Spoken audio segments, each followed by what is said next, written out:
বাসর ঘরের সামনে দাঁড়িয়ে আছি, ভেতরে যেতে লজ্জা লাগছে। আমার পাশে আমার ছোট বোন আমাকে জোর করে ভেতরে ঢুকিয়ে দিল। আমাকে দেখে আমার বউ আমার কাছে এসে সালাম করলো। আমি তাকে বুকে জড়িয়ে নিলাম।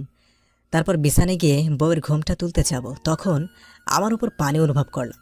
আমি সাথে সাথে বউ বউ বলে চিৎকার করতে লাগলাম। চিৎকার করতে করতে কখন যে নিচে পড়ে গেছি খেয়ালই নেই। আমি চোখটা খুললাম, তার মানে এতক্ষণ স্বপ্ন দেখছিলাম। তবে আমার শরীর ভেজা কেন, এটা দেখতে উঠে বসলাম। তারপর সামনে তাকালাম, তারপর যা দেখলাম আমার মাথা গরম হয়ে গেল। দেখি আমার ছোট বোন জান্নাত বালতি হাতে নিয়ে দাঁড়িয়ে আছে, দাঁত বের করে হাসছে।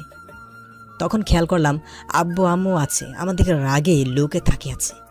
আমি আবার আব্বু আম্মুকে খুব ভয় পাই, তাই আম্মুকে বললাম, কি হয়েছে আম্মু, তোমরা এখানে? তোর চিৎকার শুনে এসেছি, তোকে বিয়ে করাতে হবে। আমি এখন বিয়ে করব না। বিয়ে তোকে করাবই, এখন ফ্রেশ হয়ে নিচে আয়। এই বলে আব্বু আম্মু চলে গেল। আমি জান্নাতকে বললাম, এই পেতনি, তুই আমাকে পানি দিলি কেন? আগে বল, ঘুমের ভেতর বউ বউ বললি কেন? আমি বউ বলে আর যাই বলি না কেন, আগে বল তুই আমাকে পানি দিলি কেন? আমাকে কলেজে দিয়ে আসবি তাই তোকে ডাকতে এসেছিলাম। তোকে অনেকবার ডাকও দিয়েছিলাম, কিন্তু তুই উঠিসনি, তাই পানি দিয়েছি। পেতনি, তোর জন্য আমি আমার বউকে দেখতে পারলাম না। এগুলো বাদ দে, যা তাড়াতাড়ি ফ্রেশ হয়ে আয়। যাচ্ছি, তুই যা এখান থেকে সর। জান্নাত চলে গেল। আমি চলে আসলাম ওয়াশরুমে ফ্রেশ হতে। ওহ, আপনাদের তো আমার পরিচয়টাই দেওয়া হয় নাই, চলুন আমার পরিচয়টা দিয়ে দিই। আমি সাজ্জাদ কেয়ার, অনার্স ফাইনাল ইয়ারে পড়ি, বাবা মায়ের একমাত্র ছেলে। আর এতক্ষণ যার সাথে কথা বললাম ও হলো আমার ছোট বোন জান্নাত, এটা সেকেন্ড ইয়ারে পড়ে। আর কিছু বলবো না, বাকিটা পরে জেনে যাবেন। আপনাদের পরিচয় দিতে দিতে আমার ফ্রেশ হওয়া শেষ। তারপর নিচে চলে এলাম নাস্তা করার জন্য। নাস্তার টেবিলে আম্মু বলল, সাজ্জাদ, যাওয়ার সময় জান্নাতকে সাথে করে নিয়ে যাস, ঠিক আছে? আশা নিয়ে যাব। তারপর নাস্তা শেষ করে উপরে আমার রুমে চলে আসলাম। ভার্সিটি যাবার জন্য রেডি হচ্ছি। রেডি হয়ে বাইরে এসে জান্নাতকে ডাকলাম। কিছু সময় পরে জান্নাত এলো। জান্নাতকে বাইকে বসে রওনা দিলাম। জান্নাতকে ওর কলেজে নামিয়ে দিলাম। তারপর বললাম, কি রে, আজকে আমার পেতনিটাকে অনেক সুন্দর লাগছে রে। একদম আমাকে পেতনি বলবি না, আর তোকে অনেক কিউট লাগছে। আচ্ছা যা, আমি যাই, নয়তো আবার দেরি হয়ে যাবে। আমি এই বলে ভার্সিটি থেকে আসতে লাগলাম। ওদিকে জান্নাত ওর বান্ধবীদের কাছে গেল। তখন কয়েকটা বান্ধবী বলল, জান্নাত, তোর ভাই তো অনেক কিউট রে, আমার সাথে একটু লাইন করিয়ে দে না। খবরদার, তোরা আমার ভাইয়ের দিকে নজর দিবি না। আমার ভাইয়ের কিছু হলে তোদের ছাড়বো না। চল এখন ক্লাসে যাই। জান্নাত আর ওর বান্ধবীরা ক্লাসে চলে গেল। এদিকে আমি ভার্সিটিতে এসে বাইকটা পার্কিং করলাম। তারপর আমার বেস্ট ফ্রেন্ড জিসানকে খুঁজতে লাগলাম। আসুন জিসানের পরিচয়টা দিয়ে দিই। জিসান হলো আমার বেস্ট ফ্রেন্ড, ওর বাবা এবং আমার বাবা বিজনেস পার্টনার, বাকিটা পরে জানবেন। জিসানকে খুঁজতে খুঁজতে দেখতে পেলাম জিসান গাছতলা ওর কাজিনের সাথে কথা বলছে। আসলে কাজিন বললে ভুল হবে, ওর হবু বউ। আমি আর ওদের ডিস্টার্ব করলাম না। আপনাদের বলে দিই, আমি প্রেম ভালোবাসার প্যারা কিছুই ভাবি না, তাই আমি এখনও সিঙ্গেল। ওদের ডিস্টার্ব করলাম না, সোজা ক্লাসে চলে আসলাম। এসে আমার দখল করা জায়গায় বসলাম। জায়গায় বসে আছি, কিছুক্ষণ পর জিসান আসলো। এসে আমার পাশে বসলো এবং বলল, কি রে দোস্ত, কি খবর? ভালো, তোর কি খবর? আমারও ভালো। তা কখন আসছিস? 15 মিনিট আগে আসছি। তাহলে আমাকে ডাকিসনি কেন? আমি কেন ডাকবো, তোরা তো রোমান্স করছিলি। আরে কোথায় রোমান্স করলাম, এমনি ফ্যামিলি প্ল্যানিং করছিলাম। হয়েছে, আর লজ্জা পেতে হবে না। আচ্ছা শোন, বিকেলে আমার বাসায় আসিস, কথা আছে। কি কথা আছে এখানেই বল। এখানে বলা যাবে না, তুই বাসায় আসিস তখন বলবো। আচ্ছা আসবো, এখন ক্লাস কর। তারপর ক্লাস করতে লাগলাম, সবগুলো ক্লাস করে বের হয়ে আসলাম। তারপর আমিও জিসান ক্যাম্পাসে একটা গাছের তলায় বসলাম। তখন জিসান বলল, ভাই জীবনটাই বেদনা, একটা প্রেম করতে পারলাম না। কেন, আগের সাথে প্রেম কর। আমি অন্য মেয়ের কথা বলছি।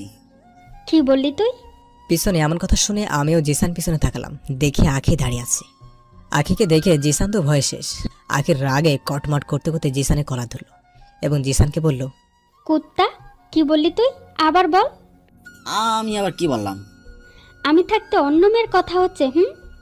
আরে আমি কিছু বলি না, তুই একটু বল না। আখি, ও আমার সাথে কথা বলছিল। তোমার কি কথা বলছিল?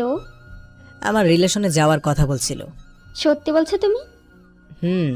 তখন আখি জিসানকে বলল, সরি বাবু, আমাকে ক্ষমা করে দাও। আরে বাবু তুমি কাঁদছো কেন? প্লিজ কেঁদো না, চলো ফুচকা খেয়ে আসি। আচ্ছা চলো। তারপর আখি ও জিসান চলে গেল। আমি একা মাথা নিচু করে বসেছিলাম। তখন আমার সামনে একটা ছায়া দেখলাম। আমি মাথা তুললাম, দেখি মায়া দাঁড়িয়ে আছে। মায়ার পরিচয়টা দিয়ে দেই। মায়া হলো জিসানের ছোট বোন, অনার্স ফাইনাল ইয়ারে পড়ে। মায়া আমার কাছে এসে বলল, হাই, কেমন আছো? ভালো, তুমি কেমন আছো? আমিও ভালো আছি। একা একা কি করো? বাতাস খাইতেছি আপু। তোমাকে বলছি না আমাকে আপু বলবা না?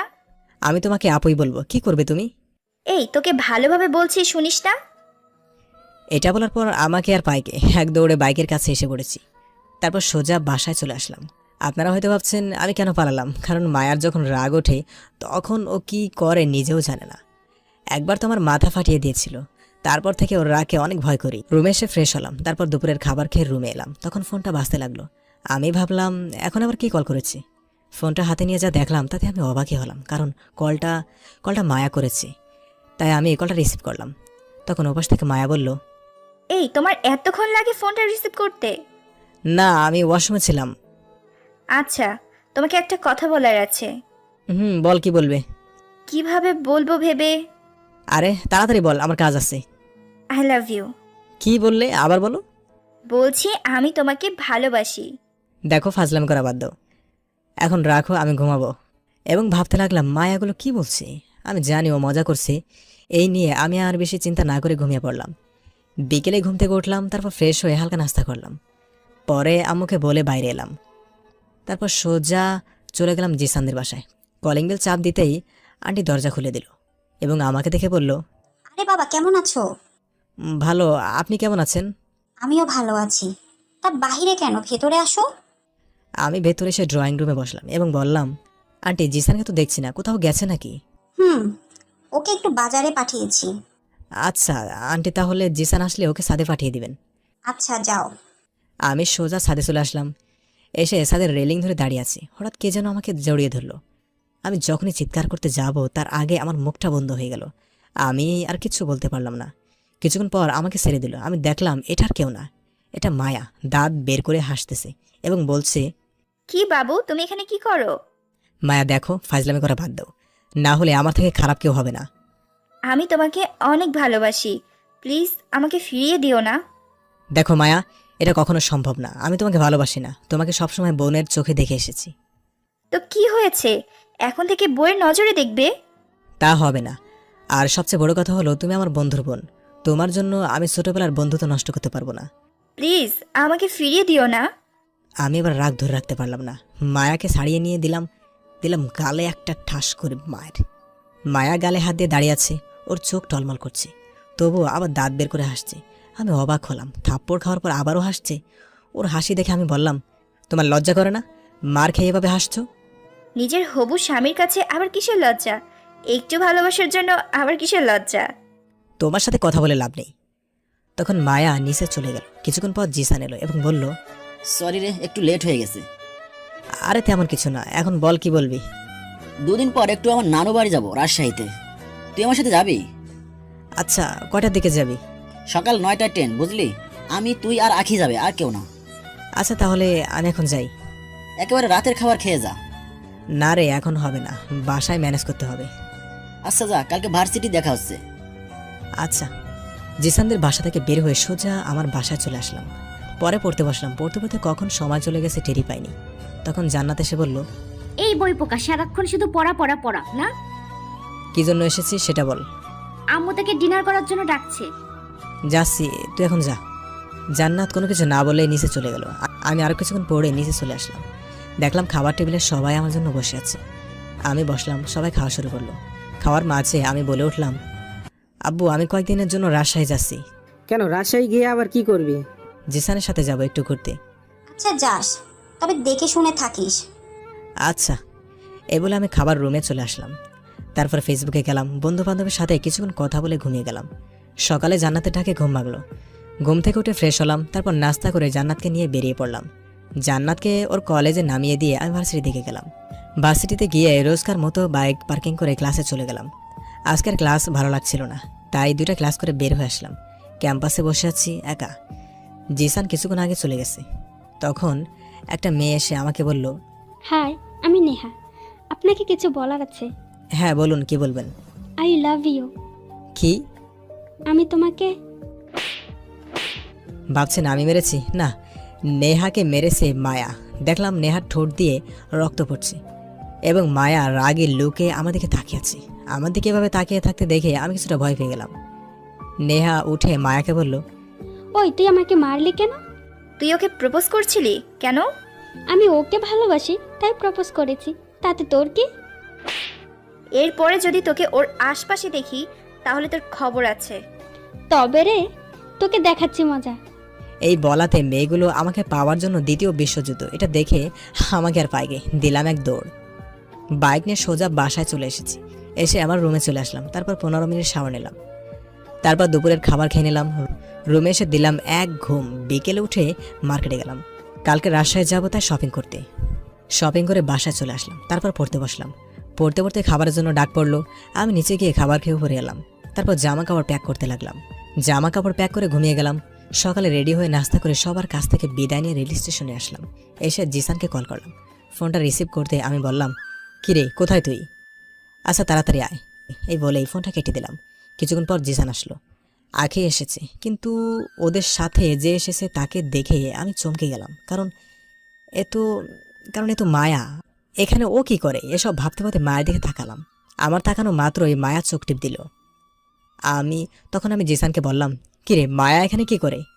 আর বলিস না, ও বায়না ধরেছে আমাদের সাথে যাবে। মানে? আমি মায়াকে নিয়ে যাচ্ছি, তোর কোনো সমস্যা হবে নাকি? গেলে তো ভালো হবে। পেতনি এখানে আমাকে জ্বালিয়েছিস, আর ওখানেও জ্বালাবি। দাঁড়া, তোকে মজা দেখাচ্ছি। এত কি বিড়বিড় করছো? না, এমনি গান গাইতেছিলাম। আচ্ছা ঠিক আছে। তারপর ট্রেন এলো, আমরা ট্রেনে উঠলাম। তারপর যে যার মতো কেবিনে গেলাম। আমি আলাদা একটা কেবিন নিয়েছি এবং জিসান, আঁখি, মায়া ওরা একটা কেবিন। কেবিনে এসে শুয়ে পড়লাম, কারণ ঘুমিয়ে গেছি জানি না, কখন ঘুমিয়ে গেছি জানি না।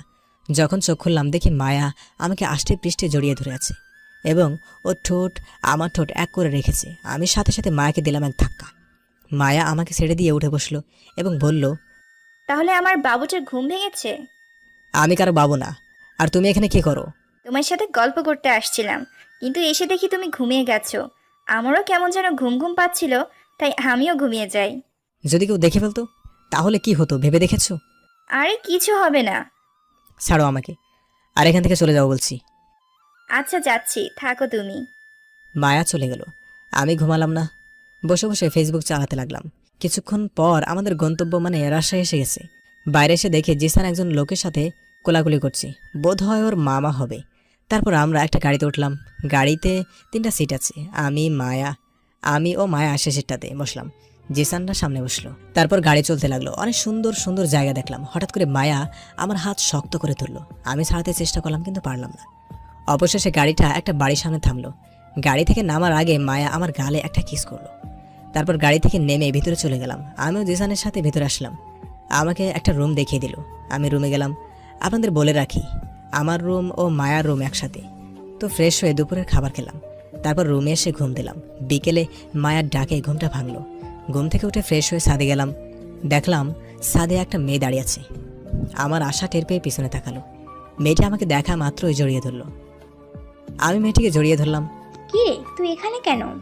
আমার বন্ধু জিসানের সাথে এসেছি। তুই এখানে কি করিস? আমার বাড়িতে আমি থাকবো না তো কে থাকবে? তোর বাড়ি মানে? তখন কোথা থেকে যেন জিসান এলো এবং বলল, ও আমার মামা তো বোন ফারিয়া। আচ্ছা তাই বলি এখানে কেন? কিন্তু তুই ওকে চিনিস কি করে? ও আমার স্কুল ফ্রেন্ড, আমরা স্কুলে একসাথে পড়তাম। তারপর ও রাজশাহী চলে আসে, তারপর আর যোগাযোগ করা হয়নি। আমি ভাবতে পারিনি তোকে আবার দেখবো। আমিও ভাবিনি। তখন মায়া ও আঁখি ছাদে আসলো। তারপর ফারিয়ার সাথে কোলাকুলি করলো। তারপর আমরা আড্ডা দিতে লাগলাম। আড্ডা দিতে দিতে ডিনার করার জন্য ডাক পড়লো। আমরা সবাই ডিনার করে যা যা রুমে চলে গেলাম। আমার প্রচণ্ড ঘুম পাচ্ছিল, তাই ঘুমিয়ে পড়ি। মাঝরাতে আমার বুকের উপর ভারী কিছু অনুভব করলাম। চোখ খুলে দেখি যা দেখলাম, মায়া আমার বুকের উপর শুয়ে আছে। আমি এটা দেখে বড় একটা শখ খেলাম এবং মায়াকে ডাকতে লাগলাম, মায়া, এই মায়া, তুমি এখানে কি করো? তাড়াতাড়ি নিজের রুমে যাও। না, যাব না। তাড়াতাড়ি যাও বলছি। এত রাতে তোমাকে আর আমাকে এভাবে দেখলে খারাপ ভাববে। আচ্ছা যাচ্ছি।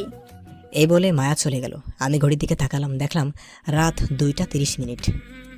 আমি আবার ঘুমিয়ে গেলাম। সকালে ফারিয়ার ডাকে ঘুম ভাঙলো। তখন ফারিয়া বলল, ওই তাড়াতাড়ি ওঠ, আর কত ঘুমাবি? আমি আর একটু পরে উঠবো, এখন যা তো এখান থেকে। না আর ঘুমানো যাবে না, অনেক বাজে, তাড়াতাড়ি ওঠ। দূর, আর ঘুমাতে পারলাম না। উঠে ফ্রেশ হতে গেলাম। ফ্রেশ হয়ে এসে নিচে এলাম নাস্তা করতে। নাস্তা করে আমরা সবাই ঘুরতে বের হলাম। সবাই একটা পার্কে গেলাম। আমি এদিকে ফারিয়ার সাথে হেসে হেসে কথা বলছি, সেটা দেখে মায়া রাগে ফুঁসছে। তারপর সবাই মিলে চলে আসলাম ফুচকা খেতে। ফুচকা খাচ্ছি, তখন ফারিয়া বলল, আমাকে একটা খাইয়ে দে না, পারবো না, তুই নিজে খেয়ে নে। প্লিজ দে না। আচ্ছা দিচ্ছি, নে, হা কর। আমি ফারিয়াকে ফুচকা খাইয়ে দিলাম, ফারিয়াও আমাকে ফুচকা খাইয়ে দিল। ফুচকা খাওয়া শেষে আমি মায়ার দিকে তাকালাম। তাকাতেই আমাকে ইশারায় বলল, আজকে বাসায় চল, তোর খবর আছে। আমি কিচ্ছু না বলে ফুচকার বিল মিটিয়ে দিয়ে আরও কিছুক্ষণ ঘোরাফেরা করে বাসায় চলে আসলাম। রুমে এসে ফ্রেশ হলাম। ওয়াশরুম থেকে বের হতেই দেখি মায়া রাগী চোখে আমার দিকে তাকিয়ে আছে। আমি ভয় পেয়ে গেলাম। মায়া এসে আমার শার্টের কলার ধরে এবং বলতে লাগলো, ফারিয়ার হাতে ফুচকা খেতে ভালো লাগে তাই না? মেয়েদের হাতে খেলে দারুণ লাগে। এরপর থেকে তোকে যদি ফারিয়ার আশেপাশে দেখি তাহলে তোর খবর আছে। এখন চল, সবাই ডিনার করার জন্য ডাকছে। পরে আমি ও মায়া নিচে চলে এলাম। আমি একটা চেয়ারে বসলাম। আমার পাশে মায়া বসলো এবং আমার সামনে বসলো ফারিহা। খাওয়ার মাঝে অনুভব করলাম কি যেন আমার পায়ে খোঁচা দিচ্ছে। সামনে তাকিয়ে দেখি ফারিহা মুসকে মুসকে হাসছে। আমার আর বুঝতে বাকি রইল না যে কাজটা কে করেছে। আমি পা সরিয়ে নিয়ে খাবার খেয়ে উপরে চলে আসলাম। এসেই দিলাম ঘুম। সকালে মায়ার ডাকে ঘুম ভাঙলো। আমি উঠে ফ্রেশ হয়ে নিচে এলাম। নাস্তা করে একটু ছাদে গেলাম। তখন ফারিয়া এসে বলল, ফারিয়া যা বললো তা শুনে আমি অবাক। কি রে, একা একা কি করিস? কিচ্ছু না, এমনি ভালো লাগছে না, তাই বসে আছি। ও আচ্ছা, তোকে একটা কথা বলার ছিল, কিভাবে শুরু করব বুঝতে পারছি না। কি বলবি বল, সমস্যা নেই। আসলে আমি তোকে ভালোবেসে ফেলেছি। I love you. দেখ, এটা কখনো সম্ভব না। আমি তোকে শুধু বন্ধু ভাবি, এর থেকে বেশি কিছু না। প্লিজ আমাকে মেনে নে, তোকে খুব ভালোবেসে ফেলেছি। দেখ, বেশি বাড়াবাড়ি করিস না। আমি তোকে ভালোবাসি না, বুঝলি? এ নিয়ে যদি আরেকবার কথা বলিস তাহলে আমি এখান থেকে চলে যাব। আচ্ছা ঠিক আছে, তোকে যেতে হবে না, আমি আর একটা কথা বলবো না। তোকে তো আমি নিজের করেই ছাড়বো। থাক, আমি নিচে যাই বলে নিচে বাগানে চলে আসলাম। তখন কোথা থেকে মায়া এলো। দেখে মনে হচ্ছে রেগে আছে। আমার কাছে এসে বলল, ফারিয়ার সাথে তোর এত কিসের কথা? ফারিহা আমাকে ভালোবাসা তাই প্রপোজ করছে। কি? ফারিয়া তোকে প্রপোজ করছে? দাঁড়া, ওকে আমি মজা দেখাচ্ছি। আর তোরে যদি ওর আশেপাশে দেখি তোর খবর আছে। এই বলে মায়া চলে গেল। আমি ওখানে মাথায় হাত দিয়ে ধপাস করে বসে পড়লাম। বসে বসে ভাবতে লাগলাম, ও আমার পিছনে কেন লেগেছে? কি আছে আমার ভেতর? এই মেয়ের তো লজ্জা শরম কিছু নেই, সারাক্ষণ শুধু বলে ভালোবাসি ভালোবাসি। বসে বসে এগুলো ভাবছি, তখন কে যেন আমার কাঁধে হাত রাখলো। আমি পিছনে তাকিয়ে দেখে জিসান দাঁড়িয়ে আছে। ও আবার সব শুনে ফেললো না তো? শুনে ফেললে আমি শেষ। আমাকে চুপ করে থাকা দেখে জিসান বলল, ভয় পাস না, আমি সব শুনেছি। তুই আবার কি শুনেছিস?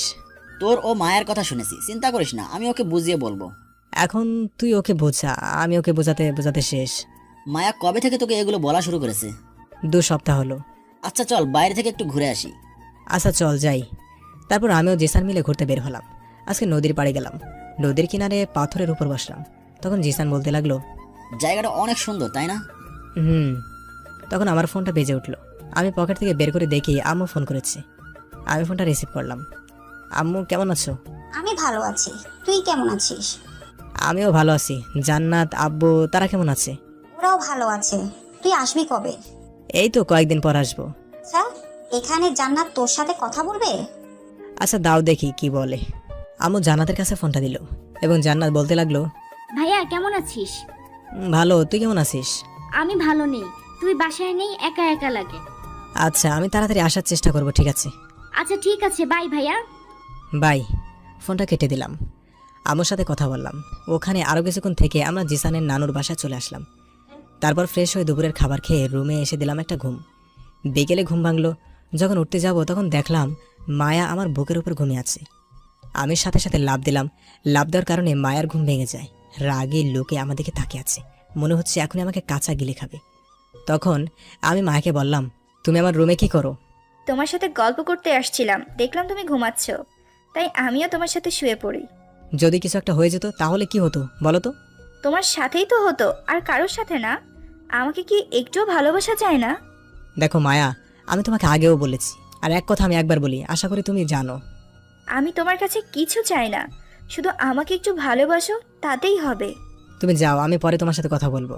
ঠিক আছে, যাচ্ছি, তুমি ফ্রেশ হয়ে নাও। আচ্ছা তুমি এখন যাও। মায়া চলে গেল। আমি খাট থেকে নামতে যাব, তখন ফারিহা রুমে প্রবেশ করলো। আরে ম্যাডাম যে, তা কি মনে করে? কেন আসতে পারি না নাকি? তা কেন নয়, তোমার বাড়ি, তুমি যেখানে ইচ্ছা সেখানে যেতে পারো। আচ্ছা এখন ফ্রেশ হয়ে আসো, এখন সবাই ঘুরতে যাব। আচ্ছা যাও, আমি রেডি হয়ে আসতেছি। ফারিহা চলে যাওয়ার পর আমি ওয়াশরুমে গেলাম। তারপর ফ্রেশ হয়ে রেডি হলাম ঘুরতে যাব বলে। নিচে এসে দেখি ড্রয়িং রুমে সবাই আমার জন্য বসে আছে। তারপর সবাই মিলে ঘুরতে বের হলাম। আজকেও আবার ফুচকার দোকানে গেলাম, সকলে মিলে ফুচকা খেলাম। তারপর আরও কিছুক্ষণ ঘোরাঘুরি করে বাসায় এলাম। রাতে খাবার খেয়ে আমরা আড্ডা দিচ্ছি, তখন ফারিহা বলল, আচ্ছা তুই কয়টা প্রেম করেছিস? কি রে বলিস না কেন? আমি আর ওখানে বসে থাকলাম না, সোজা রুমে চলে এসে দরজা লাগিয়ে দিলাম। অন্যদিকে তুই ওকে একথা কেন বললি? কেন, কি হয়েছে? তুই জানিস 4 বছর আগে মিথিলাকে এখনো ভুলতে পারিনি, তুই আবার ওর কথা মনে করিয়ে দিলি। মিথিলাটা আবার কে? চল ওর কাছ থেকে শুনে নিবি, চল। তারপর জিসান, ফারিহা, মায়া আমার রুমের দিকে আসলো, এসে দরজা টোকা দিল। আমি উঠে দরজা খুলে দিলাম। ওরা সবাই ভেতরে আসলো এবং আমার খাটের পাশে বসলো। তখন ফারিহা বলল, মিথিলাকে, ওর সাথে তোর কি হয়েছে আমাদের বল। প্লিজ বলো, মিথিলাটা কে? ভাই তুই এবার আমাকেও বল, আমিও শুনি। অবশ্য আমি জানি, তাও আবার বল। ওদের জোরাজোরিতে আমি বলতে লাগলাম, 5 বছর আগে। আজকে কলেজের প্রথম দিন, কলেজে যাচ্ছি আমি আর সাজ্জাদ, ইন্টার ফার্স্ট ইয়ারে পড়ি।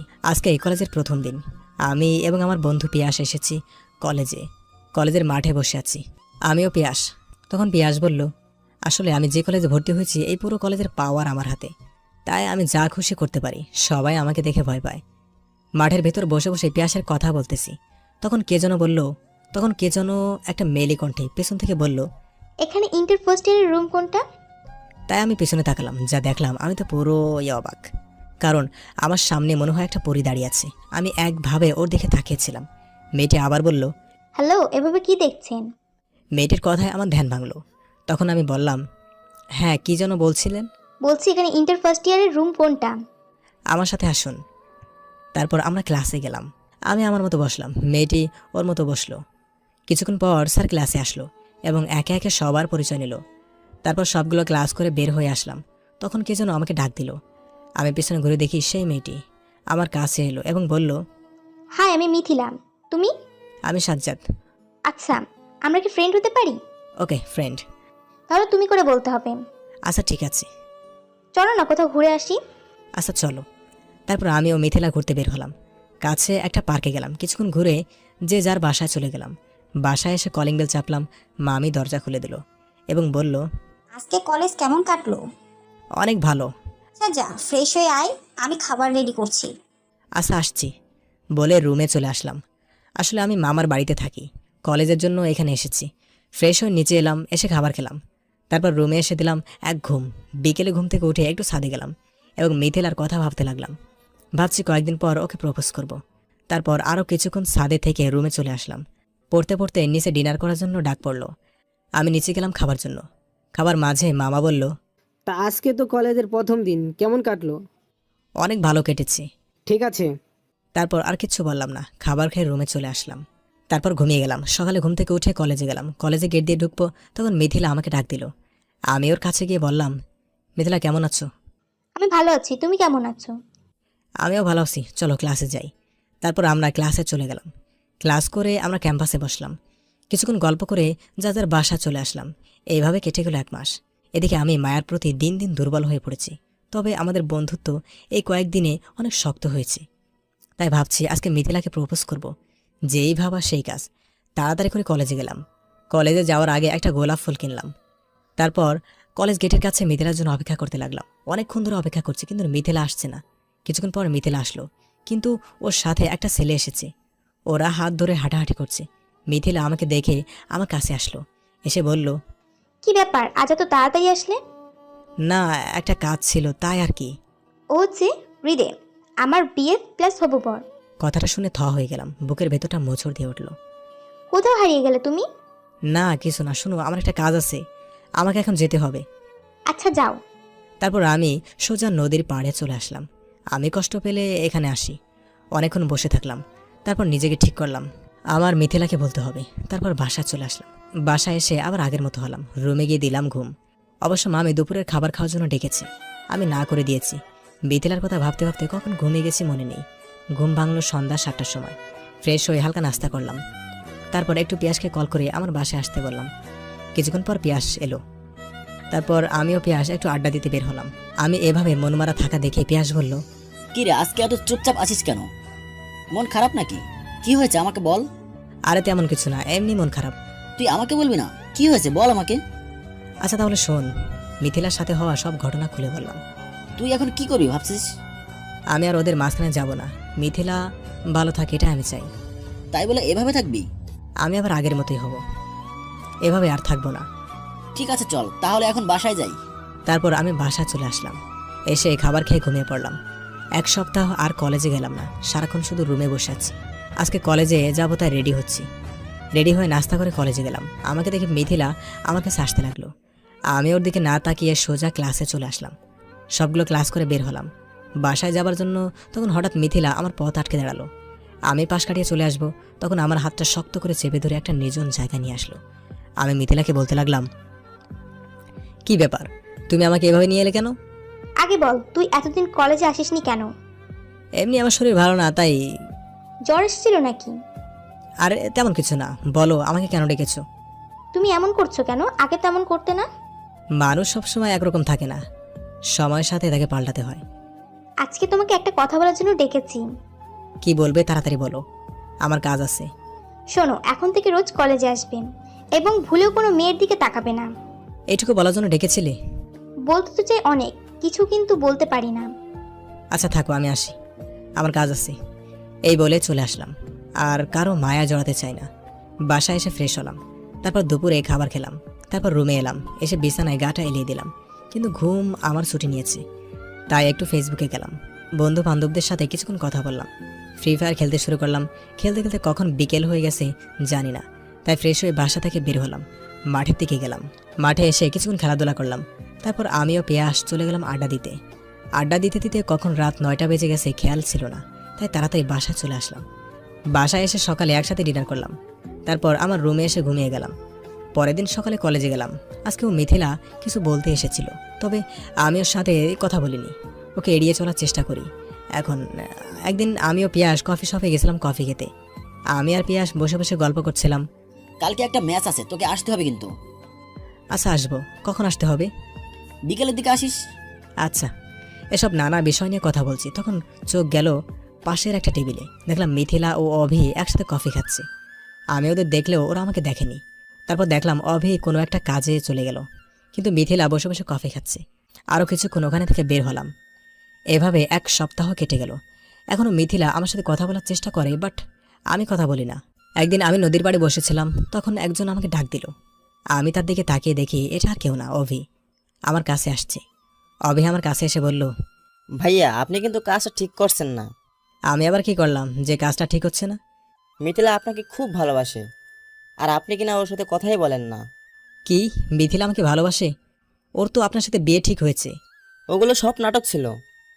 আসলে মিথিলা আপনাকে ভালোবাসতো, কিন্তু মিথিলা চেয়েছিল আপনি ওকে কথাটি বলেন, তাই আমরা এই নাটকটা করলাম। আপনি সত্যি বলছেন তো? আমার কথা বিশ্বাস না হলে মিথিলাকে কালকে জিজ্ঞাসা করতে পারেন। ঠিক আছে, করব।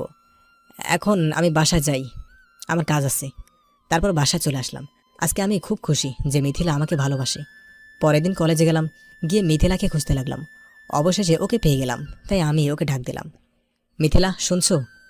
মিথিলা আমাকে দেখে একটু অবাক হলো এবং আমার কাছে এসে বলল, তুমি কি আমাকে ডাকছো? তোমার সাথে আমার কথা আছে, এসো আমার সাথে।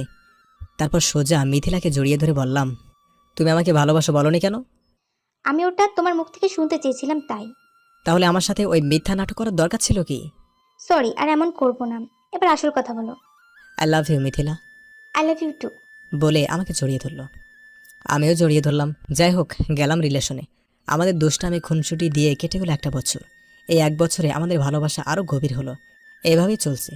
আজকে মিথিলা বায়না ধরেছে ওকে নিয়ে ঘুরতে যেতে হবে, তো বিকেলে আমরা ঘুরতে বের হলাম। আমি রাস্তা পার হচ্ছিলাম, তখন একটা ট্রাক এসে আমাকে ধাক্কা দেয়। আমার আর কিচ্ছু মনে নেই। যখন চোখ খুলে দেখি আমার পাশে পিয়াস বসে আছে, আমার মাথায় ব্যান্ডেজ করা।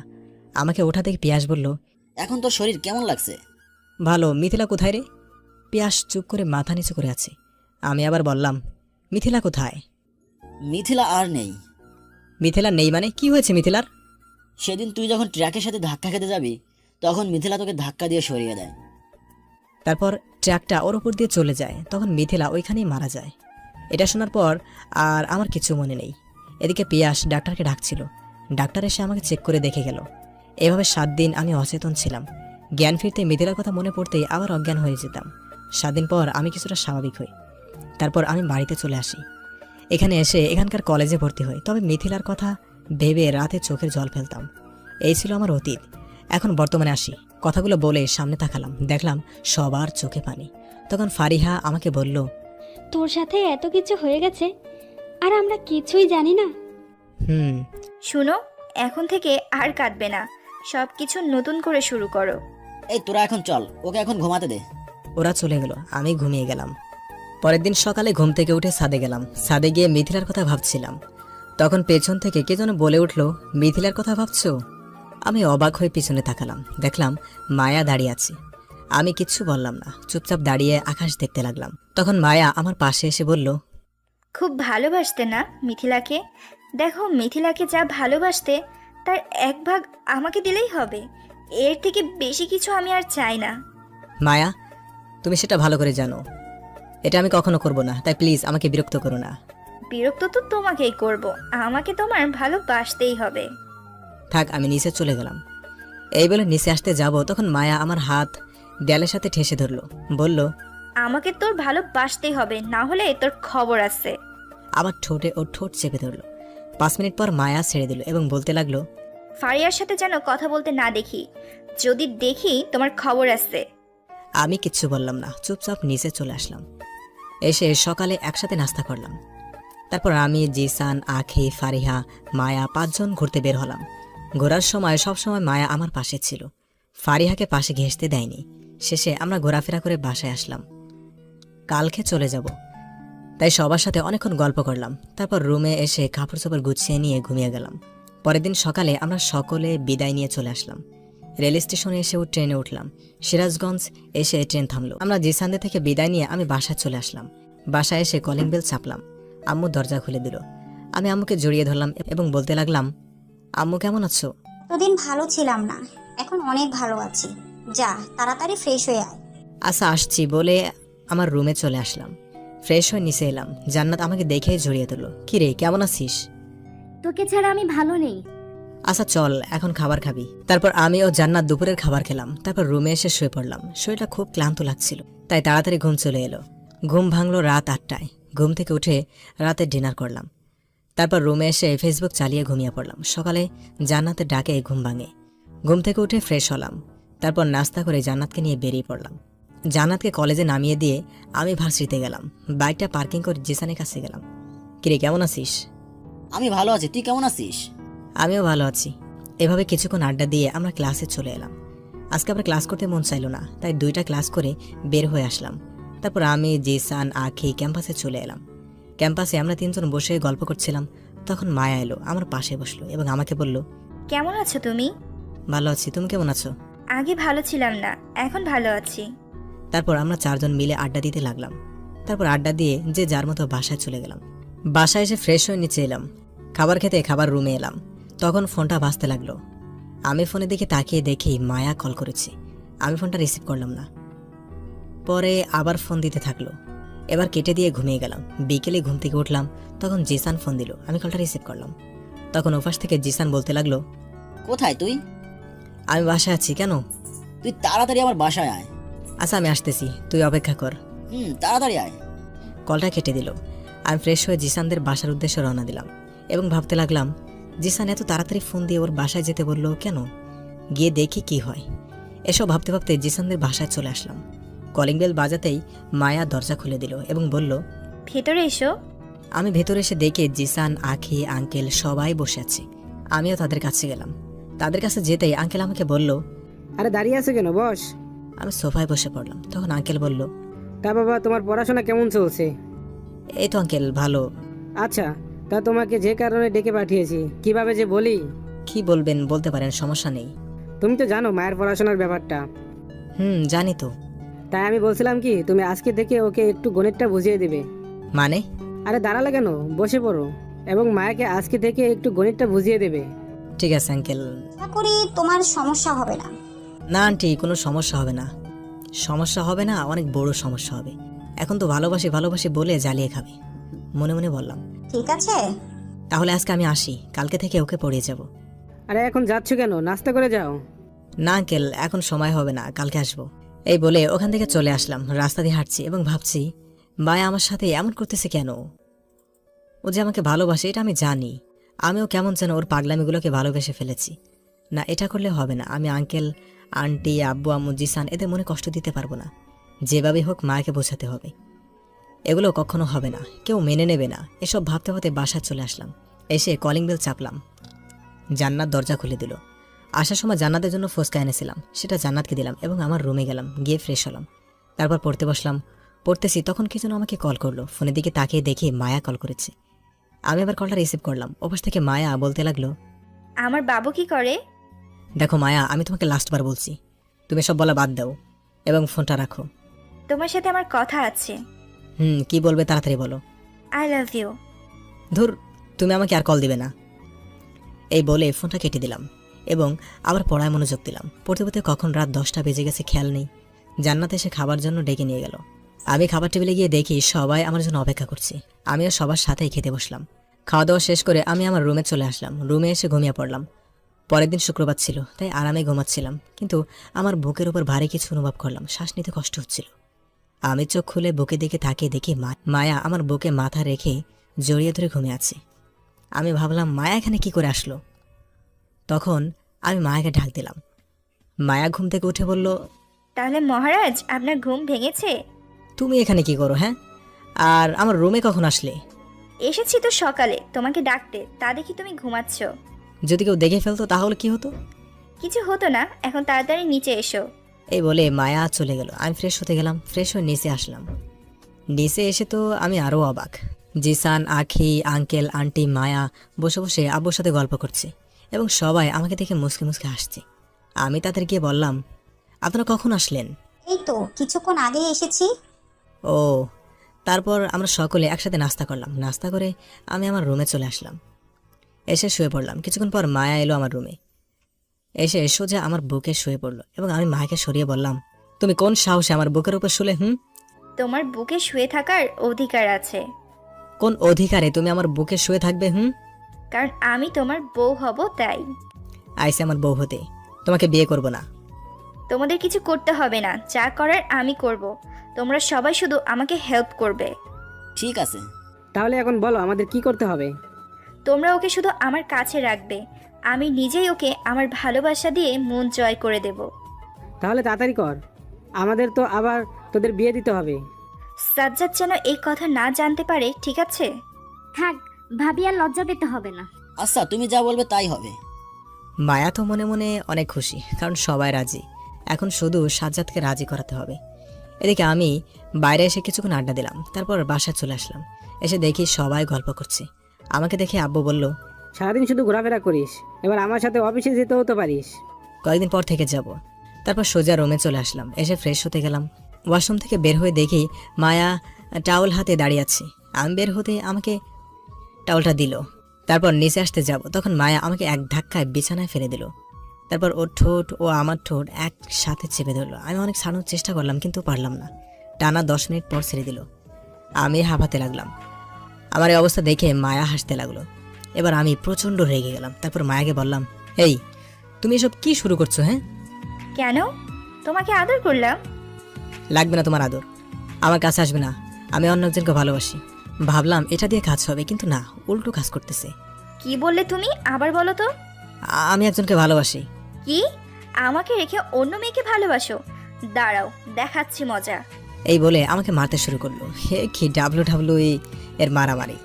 একসময় মারতে মারতে মায়া আমাকে শক্ত করে জড়িয়ে ধরে বলতে লাগলো, আমাকে কি একটুও ভালোবাসা যায় না? দেখো মায়া, আমি তোমাকে কতবার বলবো এটা হবে না। কেউ আমাদের সম্পর্ক মেনে নিবে না। ওদের আমি ম্যানেজ করব, তুমি শুধু হ্যাঁ বলো। আচ্ছা, আমি ভেবে দেখব। এখন তুমি যাও। তুমি সত্যি বলছো তো? এখন তুমি যাও। আচ্ছা, যাচ্ছি। তবে একটা কথা ছিল। আবার কি কথা? মায়া আমার কাছে এলো এবং আমি কিছু বোঝার আগেই 2 ঠোঁট এক করে দিল। আমি ছাড়ানোর চেষ্টা করলাম, কিন্তু পারলাম না। 5 মিনিট পর মায়া আমাকে ছেড়ে দিয়ে পালালো। আমি অবাক হয়ে ওর দিকে তাকিয়ে থাকলাম। আমিও কেমন যেন মায়ার পাগলামোগুলোর উপর দুর্বল হয়ে যাচ্ছি। না, এটা করা যাবে না। কারো মনে আমি কষ্ট দিতে পারবো না। এসব ভাবতে ভাবতে আমি ফ্রেশ হতে গেলাম। ফ্রেশ হয়ে এসে পড়তে বসলাম। অপরদিকে মায়া, কি রে, আজকে তোকে খুশি খুশি লাগছে? হুম, আজকে আমি খুব খুশি। কেন, কি হয়েছে? এই যে তোমরা সবাই রাজি হয়ে গেছো, এখন শুধু ওকে রাজি করাতে পারলেই হলো। তাই তো বলি, কেন এত খুশি? হুম, আন্টি সাজ্জাদ কি কি পছন্দ করে এগুলো আমাকে বলো তো। আরে ওগুলা দিয়ে কাজ হবে না, নতুন কিছু করা লাগবে। ভাবি আমার একটা প্ল্যান আছে। কি প্ল্যান আমাকে বলো। এটা একেবারেই ঠিক কথা বলেছো। কি বলেন ভাই? এদিকে আমি পড়তে পড়তে কখন ডিনারের টাইম হয়ে গেছে আমি নিজেও জানি না। জান্নাত এসে আমাকে ডেকে গেল। আমিও নিচে গেলাম। খাবার টেবিলে দেখি সব আমার পছন্দের খাবার। আমি জান্নাতের ও আখির মাঝে বসলাম। আমি খাবার খেতে থাকলাম। আজকে খাবারে কেমন যেন অন্যরকম একটা টেস্ট। আমি আম্মুকে বললাম, আম্মু আজকে খাবার এরকম টেস্ট কেন? আজকে মায়া এই খাবার তৈরি করেছে, কেমন হয়েছে? খুব ভালো বলে আমি মায়ের দিকে তাকালাম। দেখি মায়া মুচকে আসছে। আমি ওর দিকে না তাকিয়ে খাবার খেতে লাগলাম। হঠাৎ আমার পায়ে কেউ চিমটি কাটলো। আহ! কি হয়েছে, চিৎকার করলি কেন? আব্বু পায়ে বোধহয় পিঁপড়া কামড় দিছে। তাই বলে এত জোরে চিৎকার দিবি? হুম। আমি আর কিছু না বলে চুপচাপ খাবার খেতে লাগলাম। মায়া দিকে তাকিয়ে দেখি এখনো মুসকে মুসকে আসছে। আমি কোনো কিছু বললাম না। সবাই একসাথে ডিনার শেষ করলাম। তারপর আঙ্কেল, আন্টি, মায়া, জিসান, আখি এরা চলে গেল। আমি আমার রুমে এসে শুয়ে পড়লাম। পরের দিন সকালে ঘুম থেকে উঠে ভার্সিটিতে গেলাম। বাইক পার করে ক্লাসে আসতে যাব, তখন একজন মেয়ে আমার পথ আটকালো। আমি মেয়েটিকে বললাম, এ কি, আপনি আমার পথ আটকে দাঁড়ালেন কেন? আমি নেহা, এই শহরের কমিশনারের মেয়ে। আপনি কমিশনার মেয়ে তো আমি কি করব? আমার রাস্তা ছাড়ুন, ক্লাসে যাব। আপনাকে আমার পছন্দ হয়েছে, আপনাকে আমি বিয়ে করব। এই আশা আপনার কখনো পূরণ হবে না। এই বলেই ক্লাসে চলে আসলাম। তখন নেহা পিছন থেকে বলল, আপনি আমার না হলে কারোর হতে দেব না। আমি ওর কথায় কান দিলাম না। ক্লাসে চলে গেলাম। ক্লাস করে বাসায় আসবো তখন মায়া আমাকে জড়িয়ে ধরলো। আমি এবার আর নিজেকে কন্ট্রোল করতে পারলাম না। মায়াকে আমার থেকে ছাড়িয়ে নিয়ে মায়া ওখানেই কাঁদতে শুরু করে দিয়েছে। মায়া আমাকে বলতে লাগলো, তুমি আমাকে মারতে পারলে? এবার তো মেরেছি, এরপর এমন করলে কি করব নিজেও জানি না। আমি তোমাকে অনেক ভালোবাসি। চুপ, রাখ তোর ভালোবাসা তোর কাছে, আর আমার সামনে আসবি না বলে দিলাম। তখন মায়া কিছু না বলে বাসায় গিয়ে দরজা বন্ধ করে কাঁদতে লাগলো। আন্টি অনেকবার খাবার জন্য ডেকেছে কিন্তু দরজা খোলেনি। এদিকে আমি বাসায় চলে আসলাম। এসে ফ্রেশ হয়ে লাঞ্চ করলাম। তারপর ঘুমিয়ে গেলাম। বিকেলে ঘুম থেকে উঠে ছাদে গেলাম এবং ভাবতে লাগলাম, মায়াকে চর মারাটা ঠিক হয়নি। বোঝালেই পারতাম, কেন যে রাগটা কন্ট্রোল করতে পারি না। না, কালকে ওর কাছে মাফ চেয়ে নেব। রাত পর্যন্ত ছাদে থাকলাম। তারপর নিচে এসে ডিনার করে ঘুমিয়ে গেলাম। অপরদিকে মায়া দরজা বন্ধ করে শুধু কাঁদছে। সবাই ডাকাডাকি করছে কিন্তু খুলছে না। আঙ্কেল আর কোনো উপায় না পেয়ে আমার আব্বুকে ফোন দিল। হ্যালো, কালকে সকালে তোরা সবাই আমার বাড়িতে আসিস তো। সকালে জান্নাত আমাকে ডাক দিল। উঠে নাস্তা টেবিলে গেলাম। তখন আব্বু বলল, শোন, এখন তাড়াতাড়ি রেডি হয়ে আয়, জিসানদের বাসায় যাব। সকালে জান্নাত আমাকে ডাক দিল। উঠে নাস্তা টেবিলে গেলাম। তখন আব্বু বলল, শোন, এখন তাড়াতাড়ি রেডি হয়ে আয়, জিসানদের বাসায় যাব। আচ্ছা আসছি। তারপর নাস্তা শেষ করে আমি রেডি হলাম। তারপর জিসানদের বাসায় গেলাম। জিসানদের বাসায় গিয়ে দেখি সবাই মন খারাপ করে বসে আছে। কি ব্যাপার, কালকে রাতে ফোন করে আসতে বললি, কিছু হয়েছে কি? তোরা বস বলছি। আমরা সবাই বসলাম। তখন আঙ্কেল বললেন, কালকে মায়া ভার্সিটি থেকে এসে রুমের ভিতর বসে কান্না করছে, খাবারও খাচ্ছে না। কি বলিস, তোর সাথে কিছু হয়েছে নাকি? আমার সাথে তো তেমন কিছু হয়নি আঙ্কেল। সত্য করে বল। আসলে কালকের ঘটনা সবকিছু খুলে বললাম। সরি আব্বু, ভুলে এমন করে ফেলেছি। ও তো ভুল কাউকে বলেনি, নিজের হবু বরকে বলেছে। তাই বলে তুই ওকে মারবি? হবু বর মানে কি? ওর বর? তোমার সাথে তো আমরাও ওর বিয়ে ঠিক করেছি। কই, আমি তো কিছুই জানি না। তোর জানা লাগবে না, তুই এখন মায়ের কাছে যা। আচ্ছা যাচ্ছি। এই বলে মায়ের রুমে দিকে আসতে লাগলাম এবং মনে মনে বলতে লাগলাম, আমি যদি সবাইকে বলতাম আমি মায়াকে ভালোবাসি, আমাকে তো বাড়ি থেকেই বের করে দিত। আর মায়া কি এমন করলো যে সবাই রাজি হয়ে গেল? এসব ভাবতে ভাবতে মায়ের রুমের সামনে এলাম। এসে মায়াকে ডাকতে লাগলাম, মায়া, এই মায়া দরজাটা খুলো। মায়া ভেতর থেকে বলে উঠলো, আমি খুলবো না, তুমি যাও এখান থেকে। দেখো মায়া, আমি কিন্তু সত্যি সত্যি চলে যাব, তখন কিন্তু আর আমাকে পাবে না। তখন মায়া দরজা খুলে দিল। আমি ভিতরে গিয়ে দেখি ঘরের সব জিনিসপত্র ভেঙে ফেলেছে এবং মায়া খাটের উপর শুয়ে আছে। আমার মাথায় দুষ্টুমি চাপলো। আমি খাটের উপর ওকে পেছন থেকে মায়াকে জড়িয়ে ধরলাম। মায়া নিজেকে আমার কাছ থেকে ছাড়াতে চাইলো কিন্তু আমার শক্তির সাথে পারলো না। কিছুক্ষণ থাকার পর মায়াও আমাকে জড়িয়ে ধরলো। তখন আমি বললাম, এই কি অবস্থা করেছো নিজের? তুমি আমাকে মেরেছো তাই এমন করছি। আচ্ছা, আর কখনো করবা না। এখন একটু হাসো। হাসবো, তবে একটা শর্তে, আমাকে একটু ভালোবাসতে হবে। একটু কেন? অনেক ভালোবাসবো তোমাকে। তুমি সত্যি বলছো? হুম, তাহলে ভালোবাসি বলো না। খুব ভালোবাসি তোমাকে। আমিও অনেক ভালোবাসি তোমাকে।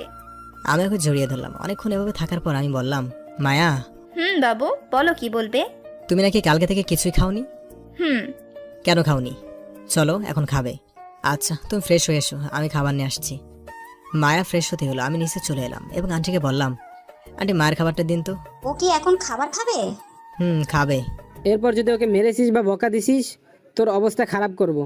আচ্ছা। খুব তাড়াতাড়ি তোমাদের বিয়ে দেবো। তখন আন্টি খাবার দিল। আমি খাবারটা নিয়ে মায়ের রুমে চলে এলাম। দেখে মায়া বসে আছে। আমি ওকে খাবার খাওয়ানো শুরু করে দিলাম। খাবার খাওয়ানো শেষে আমি প্লেটটা টেবিলের উপর রেখে দিলাম। হাত ধুয়ে এসে বিছানায় বসলাম। মায়া আমাকে শক্ত করে জড়িয়ে ধরল এবং আমার বুকের উপর মাথা দিয়ে চোখ বুজে ফেলল। মায়াকে দেখতে একদম বাচ্চাদের মতো লাগছিল। আমি আর নিজেকে কন্ট্রোল রাখতে পারলাম না। মায়ার গাল ধরে টান দিলাম। মায়া ব্যথায় আহ করে চিৎকার করে উঠল। কি হয়েছে? তুমি আমাকে গালে ব্যথা দিলে কেন? ব্যথা পেয়েছো নাকি? এখন আমাকে যখন ব্যথা দিয়েছো তাহলে আদর করো। না, বিয়ের আগে কিছুই হবে না। তুমি করবে কি না? না। উম, তুমি এটা কি করলা? আদর করলাম। কেন, ভালো লাগেনি? না মানে হ্যাঁ না। তাহলে আরেকটা দেই। মায়া কফি আনতে চলে গেল। এই ফাঁকে আমি একটু ফেসবুকে আসলাম। ফেসবুক চালাচ্ছি, তখন মায়া কফি নিয়ে এসে দিল এবং আমার মোবাইলটা সো মেরে নিয়ে নিল। আমি চুপচাপ কফি খেতে থাকলাম। মায়া আমার ফোনে কি যেন দেখতে লাগলো। আমার কফি অর্ধেক খাওয়া হতে মায়া কাপটা নিয়ে নিল। তখন আমি বললাম, কি ব্যাপার মায়া, তুমি কাপটা নিয়ে নিলে কেন? সেটা তোমাকে বলতে হবে না, তুমি চুপচাপ বসে থাকো। আমি কিছু বললাম না। 12টা পর্যন্ত মায়ার কাছে থাকলাম। তারপর মায়াকে বিদায় দিয়ে বাসায় চলে আসলাম। বাসায় এসে শাওয়ার নিলাম। তারপর নিচে এসে সবাই একসাথে লাঞ্চ করলাম। লাঞ্চ করে সবার সাথে কিছুক্ষণ গল্প করলাম। তারপর রুমে এসে ঘুমিয়ে গেলাম। বিকেলে ঘুম ভাঙলো। ঘুম থেকে উঠে ফ্রেশ হয়ে বাইরে আড্ডা দিতে গেলাম। কিছুক্ষণ আড্ডা দিয়ে বাসায় চলে এলাম। তারপর ফ্রেশ হয়ে পড়তে বসলাম। পড়তে পড়তে ডিনারের সময় হয়ে গেল। আমি ডিনার করে রুমে এলাম। তখন মায়া কল করলো। মায়ার সাথে কিছুক্ষণ কথা বলে ঘুমিয়ে গেলাম। সকালে ভার্সিটিতে গেলাম। ভার্সিটিতে এসে ক্লাসে গেলাম। 2টা ক্লাস করে বের হয়ে এলাম। গাছতলা বসেছিলাম। তখন মায়া আমার কাছে এলো এবং বলতে লাগলো, বাবু একটা কথা বলি। বলো, কি বলবে? আর আমাকে বাবু বলবে না। আমার বরকে আমি যা খুশি তাই বলবো, তাতে তোমার কি? কে তোমার বর? আর হ্যাঁ, এখনো আমাদের বিয়ে হয়নি, বুঝছো? তাই কি হয়েছে? হয়নি তো, একদিন হয়ে যাবে, তাই না? সেটা পরে দেখা যাবে। বলছি চলো না কোথাও থেকে ঘুরে আসি। কোথায় যাবে? নদীর পাড়ে যাই, চলো। আচ্ছা চলো যাই। তারপর আমি ও মায়া বাইকের কাছে আসবো। তখন কোথা থেকে নেহা এসে আমার সামনে দাঁড়ালো। আমি পাশ কাটিয়ে চলে যাব, কিন্তু নেহা যেতে দিল না। তাই আমি বললাম, কি ব্যাপার, আপনি আমার পথ আটকালেন কেন? সেটা পরে বলি, আগে বল এই মেয়েটাকে। সেটা আপনাকে বলতে যাব কেন? যেটা বলছিস সেটা বল, এই মেয়েটা কে? ও মায়া, আমার হবু বউ। এখন সামনে থেকে যান। আমি থাকতে তোমাকে কারোর হতে দেব না, বলে দিলাম। আমি নেহার কথায় কান না দিয়ে মায়াকে নিয়ে নদীর পাড়ে চলে গেলাম। নদীর পাড়ে এসে মায়াকে বাইক থেকে নামালাম। আমি নিজেও নামলাম। দেখলাম মায়া মুখটা কেমন করে রেখেছে। বুঝলাম মায়ের মন খারাপ। তাই মাকে জড়িয়ে ধরে বললাম, কি হয়েছে আমার জানটার, মন খারাপ করে আছো কেন? নেহার কথা শুনে ভয় করছে, যদি তোমাকে আমার কাছ থেকে নিয়ে যাই। এক আল্লাহ ছাড়া কেউ আমাদের আলাদা করতে পারবে না, বুঝছো? তারপর আমরা বেশ কিছুক্ষণ নদীর পাড়ে থাকলাম। তারপর মায়াকে ওর বাসায় নামিয়ে দিয়ে আমি বাসা চলে আসলাম। বাসায় এসে রুমের ভিতর যেতে মায়া কল করলো। আমি কলটা রিসিভ করলাম। হ্যালো। বাসায় গেছো কি? এই মাত্র আসলাম। তাহলে আমাকে ফোন দাও না কেন? আরে আমি এইমাত্র এসে ফ্রেশ হতে যাচ্ছিলাম আর তুমি ফোন দিলে। আচ্ছা তাহলে এখন রাখি, আর বিকালে ঘুরতে যাব। আচ্ছা যাবো, এখন রাখি তাহলে। এই বলে ফোনটা কেটে দিলাম। তারপর ফ্রেশ হতে গেলাম। ফ্রেশ হয়ে নিচে এলাম লাঞ্চ করতে। খাবার খাওয়ার সময় জান্নাত বলল, ভাইয়া বিকেলে কি তোর কোনো কাজ আছে? কেন, কি করবি? অনেকদিন ঘুরতে যাই না, তাই একটু ঘুরতে যাব।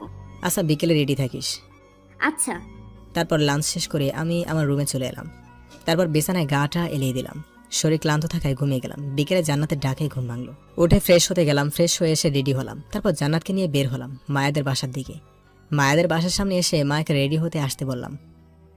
কিছুক্ষণ পর মায়া এলো। মায়াকে দেখে তো আমি একেবারে ক্রাশ খেলাম। কালো শাড়ি, সাথে ম্যাচিং করে হাতের চুড়ি, কপালে টিপ, দেখতে একদম পরিদের মতো লাগছে। আমি ওর দিকে অপলকভাবে তাকিয়ে আছি, চোখ ফেরাতেই পারছি না। মায়া আমার সামনে এলো। আমাকে এভাবে তাকিয়ে থাকতে দেখে একটু লজ্জা পেল। এই যে মিস্টার, এভাবে কি দেখেন? মায়া দেখে তাকিয়ে আছি। এই কি দেখো এমন করে? বলো, কি বলবে? আমাকে কেমন লাগছে? একদম পেতনির মতো। কি, আমাকে পেতনির মতো লাগছে? না না, তোমাকে একদম পরীর মতো লাগছে। মায়া কিছুটা লজ্জা পেল। আমি মায়াকে বললাম, এখন গাড়িতে ওঠো, দেরি হয়ে যাচ্ছে। মায়া গাড়িতে উঠে বসলো। আমি এই গাড়ি এবং জান্নাত ও মায়া গল্প করতে লাগলো। আমি ড্রাইভ করতে থাকলাম। তারপর আমরা একটা পার্কে এলাম। পার্কে এসে অনেকক্ষণ ঘোরাফেরা করে মায়াকে ওর বাসায় নামিয়ে দিয়ে গেলাম। তারপর আমি ও জান্নাত বাসায় চলে আসলাম। বাসায় এসে ফ্রেশ হয়ে হালকা নাস্তা করলাম। নাস্তা করে পড়তে বসলাম। পড়তে পড়তে রাত 10টা বেজে গেছে। পড়া বাদ দিয়ে নিচে এসে ডিনার করলাম। তারপর রুমে এসে ঘুমিয়ে গেলাম। পরের দিন সকালে আমি একা ভার্সিটিতে এলাম। আজকে মায়া আসবে না, তাই আমি ও জিসান বসে বসে আড্ডা দিচ্ছিলাম। তখন নেহা এলো আমার সামনে। তোমার সাথে আমার জরুরি কথা আছে। আপনার সাথে আমার কোনো কথা নেই। তোমার না থাকলেও আমার আছে। আচ্ছা, কি বলবেন বলুন।